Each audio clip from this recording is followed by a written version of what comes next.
Okay, so 125. I'm gonna look up. I believe it. I wanted to check something real quick.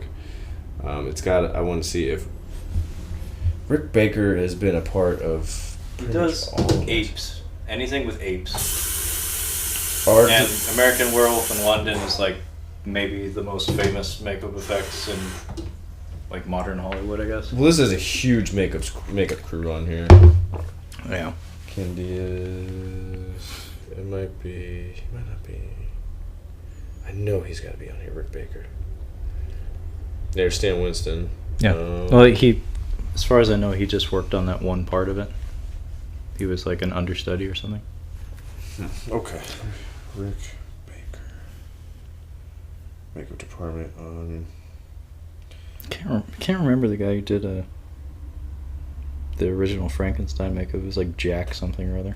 But Wolfman. Let's check out the 80s real quick. There we go. He got started in the 70s, and yeah, like by the 80s, he was anything with apes in it, man. Like, like I'm serious. Like he had a thing with gorillas. It Lives Again, Christmas Carol, Star Wars, Altered States, The Howling, An American Werewolf in London, Ghost Story, Videodrome. 1980. What was the thing? 1981 or 19? That was 70s, wasn't it? It was like 82.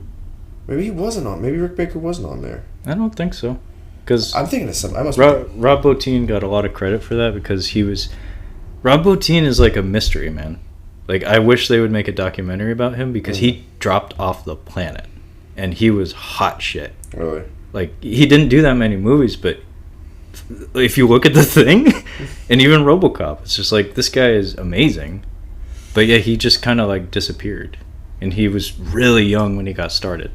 He was like one of those kids that like wrote into like horror magazines and shit. And seems like a lot of those guys go that route. Like Greg Nicotero, like wrote fan letters to Tom Savini and eventually ended up working for him and is now like one of the foremost like gore guys in Hollywood. He's like Tarantino's go-to guy for all his blood effects. Oh, okay.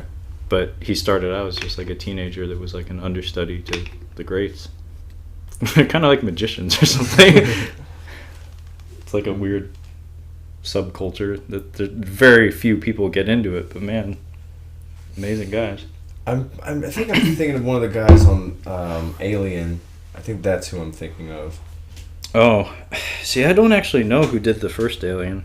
I can't. I mean, obviously Giger did the art, but he didn't make the thing. I don't think. Well, yeah. Maybe he did. I don't know. I mean, he was a multimedia artist. He could have. God damn it! This is driving me nuts. I'm pretty sure he didn't work on the thing. Rick Baker. It might have been Aliens. It wasn't Rick Baker. No, there's another guy I'm thinking of, and it's driving me nuts because I know makeup department. Do you know a movie he worked on? I thought it was art department. Let me check. He's been on like a lot of stuff. He's won he has an Academy Award for art department, some kind of art department. Oh, well, that's a really broad category, man. I think I saw Sid Mead in there.